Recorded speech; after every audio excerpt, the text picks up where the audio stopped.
네, 안녕하세요. IR 전문법인 마르키티의 박철순입니다. 자, 오늘도 새로 흘러나온 공시에 대한 내용들을 좀 확인을 해보면서요. 이 공시가 과연 주가에 어떤 영향을 주는지도 한번 살펴보도록 하겠습니다. 일단 오늘 국내 증시는 미국과 중국의 무역 협상에 대한 기대감이 올라가면서 전반적으로 양대지수 모두 상승 흐름을 보여주고 있는데요. 자, 이 상황에서 특별한 공시가 나온 것들이 좀 있습니다. 먼저 첫 번째 종목 한번 살펴볼게요. 자, 오늘 국내 대표적인 조선업체 중에 하나인 대우조선해양에서 공급 계약 체결에 대한 공시가 두 개나 나와줬습니다. 자, 일단은 지금 화면상으로 보이시는 공급 계약 체결에 대한 공시를 보면요. 첫 번째로는 초대형 LNG 운반선 두 척을 수주를 했습니다. 계약 금액과 최근 매출액 대비 지금 어느 정도 비중인지도 한번 확인을 해 보시고요. 계약 기간은 10월 10일부터 9월 30일까지입니다. 2022년도 9월 30일까지입니다. 자, 물론 일단 공급 계약 체결에 대한 내용이 나오면 지난해 매출액 대비해서 어느 정도 비중을 차지하고 또 계약 기간이 어느 정도인지를 꼭 여러분들이 확인을 하셔야 된다고 말씀을 드렸었는데요. 일단 아주 큰 규모의 공급 계약이라고 볼 수는 없지만 지속적으로 지금 조선업종에서 수주 공시가 꾸준하게 나오고 있다는 점이 가장 주목해야 되는 포인트라고 보시면 될 것 같습니다.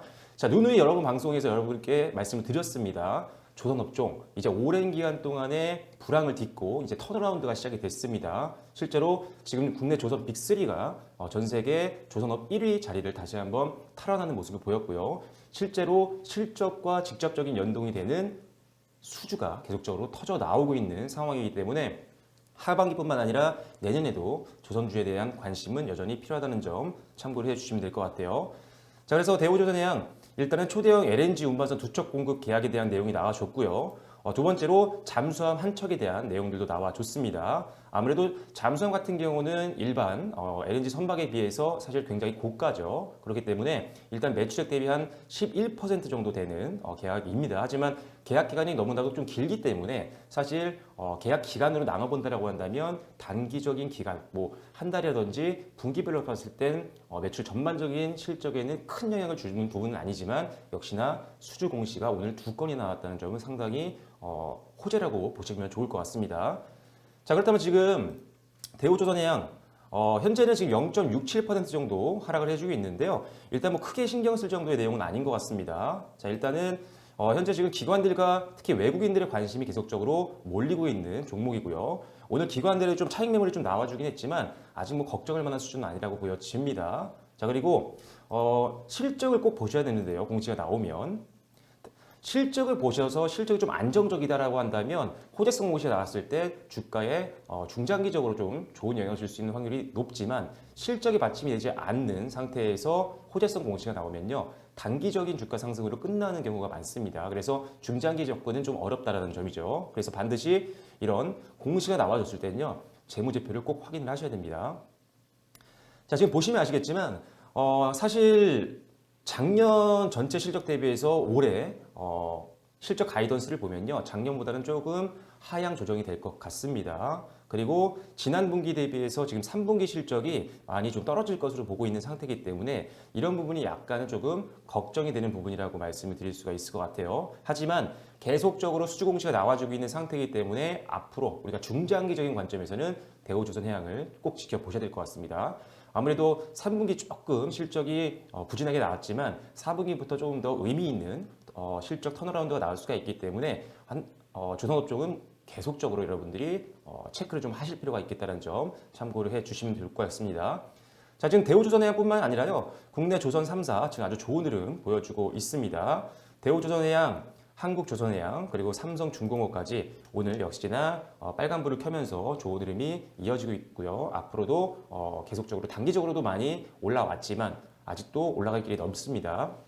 지금 PBR 다 1배 미만의 아주 저평가 구간이기 때문에 실적이 계속적으로 안정적으로 성장만 해준다라고 한다면 상당히 매력적인 구간에 있다라고도 볼 수가 있는 거죠. 그래서 일단은 조선 3사들 그리고 조선업종이 잘 되게 되면 당연히 전방산업인 철강이라든지 또는 조선 기자재업들도 실적이 동반 상승할 수밖에 없기 때문에 전방산업에 대한 기대감도 여러분들이 조금씩 가지고 계실 필요가 있겠다는 점 참고를 해주시면 좋을 것 같습니다.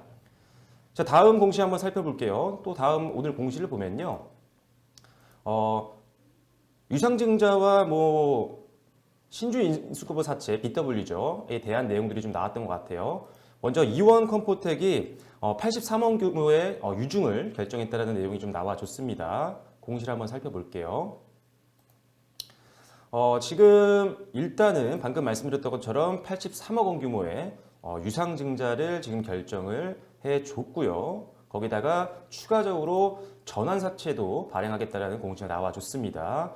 일단은 목적은 운용자금에 대한 확보였는데요. 일단은 한번 재무제표도 한번 볼게요. 차트도 한번 보고요. 자, 최근에 이원컴포텍 상당히 급등을 해주면서 주의 종목에 올라와 있습니다. 사실 뭐 특별한 호재성 내용이 없었음에도 불구하고 수급적으로 좀 올라가는 모습을 보여주고 있는데요. 일단은 현재 재무제표를 보시면 아시겠지만 이원컴포텍 사실 실적이 그렇게 좋지는 않은 상황입니다. 자, 일단 1분기 때는 영업이익이 적자를 기록했고요. 지난 2분기 같은 경우는 당기순이익이 적자를 기록을 했습니다. 오히려 성장이 둔화되고 있는 기업이라는 거죠. 실적적인 부분에서요. 자, 그런데 3분기 실적에 대한 기대감도 그렇게 높은 상태는 아닌 것 같습니다. 그런 상태에서 유상증자라는 내용들이 좀 나와주면서 시장에서는 오히려 악재로 받아들이고 있는 것 같습니다. 실적이 좋지 않기 때문에 자금을 확보했다라는 측면에서 유상증자의 목적을 우리가 확인해 볼 수가 있는 거죠. 그래서 일단은 뭐 의미 있는 실적이 나오지 않는 한은 사실 지금은 최근 급등에 따른 차익 매물이 출회가 될 수 있기 때문에 조금 조심하셔야 되는 종목이고요. 손절가를 가지고 계신 분들이라면 최대한 짧게 잡고 접근하시는 방법이 좋을 것 같습니다. 자, 다음으로 똑같이 이제 또 자금 조달에 대한 이슈가 나왔던 종목이 있습니다. 테스나인데요. 자, 테스라 같은 경우도 오늘 지금 500억 원 규모의 BW, 즉 신주 인수권부 사채를 발행을 했고요. 그리고 500억 원 규모의 유상증자도 역시나 발행을 했습니다. 자, 공시를 한번 볼게요. 자, 유상증자가 나왔고요. 신주 인수거부 사채에 대한 내용이 나왔습니다. 일단은 역시나 운용에 대한 자금입니다라는 공시가 나와줬는데요. 운용자금으로 쓴다라는 거죠. 자, 그렇기 때문에 일단은 역시 시장에서는 부정적으로 좀 받아들이고 있는 경우가 있습니다. 아무래도 유상증자는 사실 회사의 여력이 좀 없기 때문에 자금을 끌어당기는 것처럼 보일 수가 있기 때문에 시장에서는 호재보다는 악재로 작용하는 경우가 더 많겠죠. 자, 하지만 일단은 지금 테스라 같은 경우는요. 방금 말씀드렸던 이원컴포텍가 좀 다른 것 같습니다. 일단 실적이 꾸준하게 지금 성장을 해 나가고 있고요. 분기별로도 성장하고 있지만 연도별로도 성장을 하고 있습니다. 올해 지금 매출액과 영업이익, 당기순이익 전망을 보면요. 작년 대비해서 상당히 의미 있는 성장을 할 것으로 보고 있습니다. 하지만 조금 아쉬운 점은 매출액, 영업이익, 당기순이익이 전분기 대비해서는 작년 대비해서는 증가할 것으로 보고 있지만 재작년 대비해서 작년에 올랐던 성장폭보다는 성장폭이 조금 줄어들 것 같습니다. 즉 양적인 지표, 양적인 실적은 올라가고 있지만 질적인 측면의 실적은 조금 둔화되고 있는 모습을 보이고 있다고 보시면 될 것 같아요. 하지만 이원컴포텍 대비해서는 사실 실적이 상당히 안정적으로 나오고 있는 기업이기 때문에 사실 지금 두 종목을 같은 종류의 자금 조달을 한 공시 내용이었지만 두 기업을 비교해 봤을 때는 테스나가 훨씬 더 안정적으로 보입니다. 자, 거기다가 자, 지금 이원컴포텍 같은 경우는 자동차 관련된 부품을 만들고 있는 회사인데요. 반대로 테스나 같은 경우는요. 지금 반도체 테스트 장비 업체라고 보시면 될 것 같습니다. 두 업종의 전방 산업을 비교해 보자면 아무래도 테스나가 전방 산업으로 갖고 있는 반도체 업황이 최근에 살아나고 있는 상황이기 때문에 이원컴포텍과 비교했을 때 전방 산업 시장 성장에 따른 수혜를 좀 기대를 해볼 수가 있을 것 같습니다. 자, 그래서 두 기업 거의 동일한 자금 조달에 대한 공시가 나와줬지만 둘 중에 하나를 선택을 해야 된다고 한다면 테스나가 훨씬 더 매력적일 수 있다는 부분이겠죠. 자, 일단은 두 종목 다 마찬가지입니다. 지금 역시 사실 급락이 좀 나와주고 있는 상황이기 때문에 조금 더 빠질 확률도 있습니다. 지금 이미 투매가 나오고 있기 때문이죠. 그래서 일단 지금은 접근을 하기가 좀 어려울 것 같고요. 자, 어느 정도 반등이 나온다고 한다면 두 종목 중에 선별을 굳이 해야 된다고 한다면 테스나가 훨씬 더 안정적이다. 전방 산업도 훨씬 더 매력적이고요. 그리고 실적도 실제 적자가 아니고 꾸준하게 성장하고 있는 기업이기 때문입니다. 그래서 일단 하락세가 좀 진정이 되고 의미 있는 반등이 나와준다고 한다면 한번 매매에 대해서도 생각을 해보시면 좋을 것 같습니다. 자, 그래서 오늘은 대우조선해양에 대한 공시를 말씀드리면서 앞으로 중장기적으로 조선업종에 대한 관심이 필요하고요. 조선업종이 잘 활성화된다라고 한다면 전망 산업인 철강과 조선 기자재에 대한 관심도 필요하겠다라고 말씀드렸고요. 그리고 지금 이원 컴포트과 테스나 비슷한 자금 조달에 대한 공시였지만 두 회사 결국은 재무제표도 분석을 해보셔야 되고요. 전방 산업의 업황도 여러분들이 꼭 확인을 하시고 매매에 활용을 하셔야 리스크를 줄일 수 있는 좋은 방법이 될 수 있다는 점 참고를 해주시면 좋을 것 같습니다.